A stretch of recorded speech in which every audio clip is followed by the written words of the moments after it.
tungkol dun sa video ko na meron akong pinopropose or suggestion sa mga may vet schools dyan na specialize na lang yung kurso ng veterinary medicine. Merong comment naman si M. Perez Tita Yoli, ang alisin daw sa vets ay yung mga results life literature, haha. Actually totoo yan, no? Ito kasi yan, no? Of course na-establish na yung course na yan, na talagang 6 years talaga ang vet med, tapos mag-aaral ka another a few months, no, to a year na para ikaw ay makakuha naman ng board exam sa PRC para ikaw ay hopefully magkaroon ng lisensya. Pero ito, no, yung sa 6 years na yon na vet med na course, no, ang haba nun, di ba? 6 years. Yung unang 2 taon na yon na tinatawag na pre-vet ay puro mga general education courses yan. Mga Math 1, merong mga social studies, merong humanities, literature, kagaya ng sinasabi nga niya. So, PE, ayan, alam nyo, sa totoo lang, no, sa hirap ng buhay sa Pilipinas, sa hirap ng mga estudyante dito at mga magulang nila at mga pamilya nila, alam mo yung 2 years na yon, ganong karaming inaksaya mong panahon sa buhay ng bata.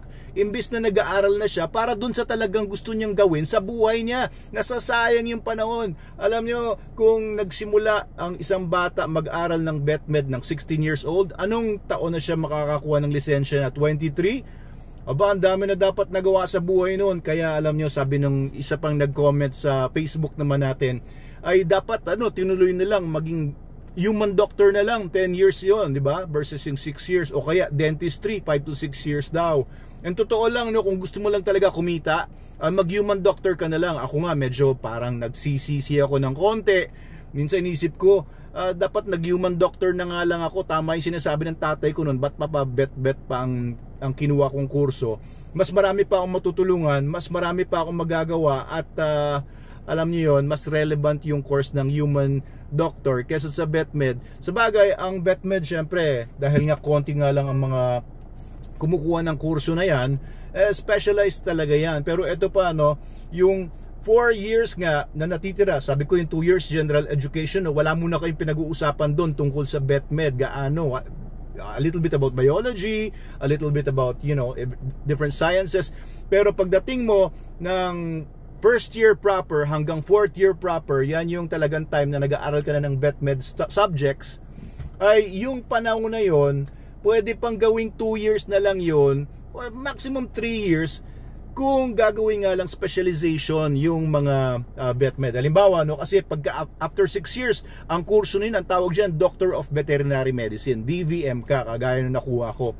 Pero kung gagawin lang Doctor of Canine Veterinary Medicine, para ayan, specialized lang yung nag-graduate ng Doctor of Canine Veterinary Medicine, pang-aso lang yan, hindi yan pwedeng maggamot ng mga baka, manok. Wala naman akong problema doon kung hindi naman ako pwedeng, hindi ako lisensyado makakuha ng mga paggagamot ng mga baka, manok, dahil hindi ko naman interest yun. Yung iba naman na gusto ng livestock, doon lang sila sa livestock. Halimbawa, pipili ka lang ng, gusto ko lang maging specialized ako sa poultry, ayan, gusto ko makatulong sa poultry industry, o di kukunti na lang yung mga subjects mo, hindi mo na pag-aaralan yung mga canine anatomy, yung feline anatomy, hindi mo na pag-aaralan yung mga bovine histopathology, o kung ano mga ibang mga subjects dyan.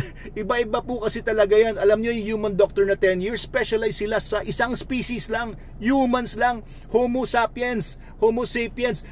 Sa vet med, yung Canis lupus, Felis catus, lahat ng mga species ng mga animals, whether domesticated animals yan, pets man yan, or wildlife, ay nako, 'di ba? Sobrang daming pag-aaralan sa vet med. Kaya alam nyo, nakakabaliw talaga. Kaya tingnan nyo nangyari. Nakakabaliw. So ang pag-aral ng vet med, pwede naman talaga paikliin kung gusto lang talaga ng ating mga educators, academicians. Ay nako, forward thinking lang ang kailangan natin para mapadali ang buhay. Hindi mapadali ang buhay, hindi umikli ang buhay. Ibig sabihin, para dumali ang buhay ng mga vet students, as well as yung mga magulang nilang kawawa o mga financier nilang kawawa, na ang laki ng kinikita ng mga vet schools, no? Ang daming revenues na kailangang pumasok para ma-sustain yung ganong kahabang education. Ay grabe. Tapos pagdating naman ng real practice, hindi mo naman ipapractice lahat yun. Wala akong kilalang vet na lahat ay ginagamot niya. Hindi pwedeng ganun, hindi ka pwedeng hindi mag-specialize, no? My colleagues and most of the vets I know, no, they are in a particular field. Either sila ay nandun sa mga manukan, or nandun sila sa research facilities, or nandun sila sa mga companion animal vet clinics.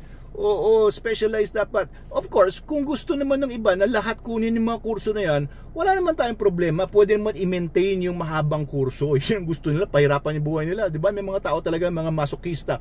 Pero ito po, no, kung meron lang option sana na Doctor of Canine Veterinary Medicine, o kaya Doctor of Feline Veterinary Medicine para sa pusa lang, or Doctor of Bovine Veterinary Medicine kung gusto lang niya tumulong sa cattle industry, o ba't hindi natin bigyan ng pagkakataon ng mga yon? Hindi naman kailangan magtayo ng bagong classroom, hindi naman kailangan magtayo ng bagong mga facilities, hindi naman kailangan mag-hire ng bagong teachers. Yun pa rin naman yung resources na kailangan, pero yung mga mag-opt doon sa mga classes na yon, doon sa mga courses na yon, mas mapapadali ang buhay nila, mas dadali ang buhay nila. May papadali ang buhay. So, di ba?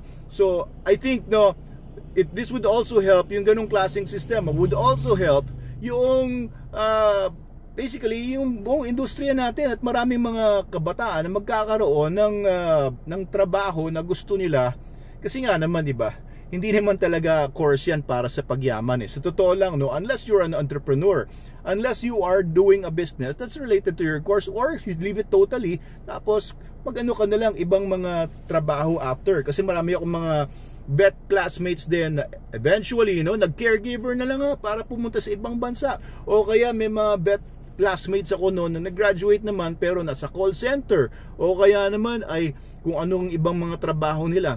Kasi mahirap talaga maging vet. And yun nga, 'di ba, yung sinasabi ko dun sa previous video ko na endangered species ng mga vet. Sabi no, hindi ko alam kung accurate nga yun. 700 veterinarians lang ang napoproduce ng mga schools natin sa Pilipinas every year. Sa UP Los Baños, alam ko wala pang 100 nga every year. Kaya ilan lang naman yung mga vet students, ilan lang naman yung mga vet colleges sa Pilipinas na nag-o-offer ng veterinary medicine course. Ayun, of course there's also an animal science course, pero general na naman yon, pero hindi yan magiging doctors. Why not design different courses para maging doctor of veterinary medicine specialized in certain species lang, di ba? Yun nga yung human medicine, isa lang ang species nila, tapos talagang nakakapag-aral sila ng husto para makuha nila yung specialization nila as doctor of humans. Yung dentistry nga, ngipin nga lang, di ba? So ang hirap-hirap na ng course nila. Kaya lumalabas siya, parang ang tawag doon, malabnaw yung napag-aralan ng mga vet med students dahil ang dami nilang pinag-aralan.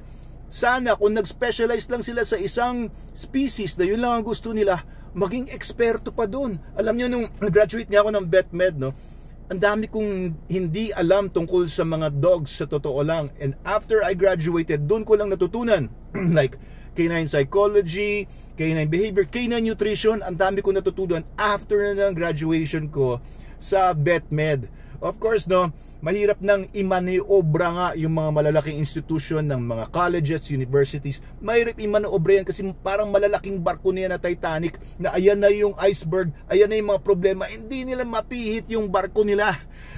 Pero may problema nga po tayo dahil nga ayan, sa education, di ba, yung resources, ang laking perang ginagastos ng mga state colleges sa pagpapaaral o pagtuturo sa maraming mga estudyante. Padaliin na lang natin. If that was, if I had the power to do that, I would do that, Kahit na labanan ko yung sistema, kahit na maraming mga sabi, hindi pwede yan. Siyempre, di ba, pagka-impossible, mas challenging. So anyway, hindi ko naman kasi talaga na bigyan ko lang ng 2 cents ko yan. Hindi ko naman talaga linya yung academe sa VetMedMan or iba pang mga courses. Pero I think it would be good for many people and many industries kung meron tayong mga courses na hindi pinahihirapan masyado. Tapos mag-e-exam ka sa PRC, tapos lahat nung tungkol sa iba-ibang mga species, pati wildlife, i-exam sa'yo. wala ka naman pakialam doon, hindi mo naman yun papasukin after. Binong isa nag-comment, no? Kasi yung mga estudyante, pagpasok sa college, hindi pa nila alam kung ano talaga ang gusto nilang specialize. Okay, doon sila sa original na course. Pero alam nyo, marami mga estudyante, bago pa man tumungtong sa college, alam na nila ang gagawin nila. Yun yung matatalino ng mga estudyante. Di ba? Na bata pa lang sila, they're already set on a certain course na maaring hindi nyo maintindihan. Yun ang gusto nila. Like ako, gusto ko talaga yung dogs lang. Well, okay lang sa akin yung ibang mga animals. Pero, alam nyo, we have to focus on something eventually in our lives. Hindi natin pwedeng kunin lahat ng mga interest natin. Ako, totoo niyan, gusto ko mag-music. May banda ako nung high school. Tumutugtog akong gitara, kumakanta. Gusto ko rin mag-arts. Nagpe-painting ako dati. Gusto ko rin mga halam. Ang dami kong gustong gawin. Pero syempre, you have to choose one profession na dun ka mag-excel, dun ka magiging the best. Anyway, that's just my 2 cents. Thank you for listening to my rants and suggestions. Comment below kung ano man, negative or positive sa mga pinagsasabi ko. Thank you sa inyong panonood at sa pagsuporta sa aming channels and pages. Mabuhay po kayo. Doc Abel Manalo po ito sa Manalo K9, Manalo Group of Company.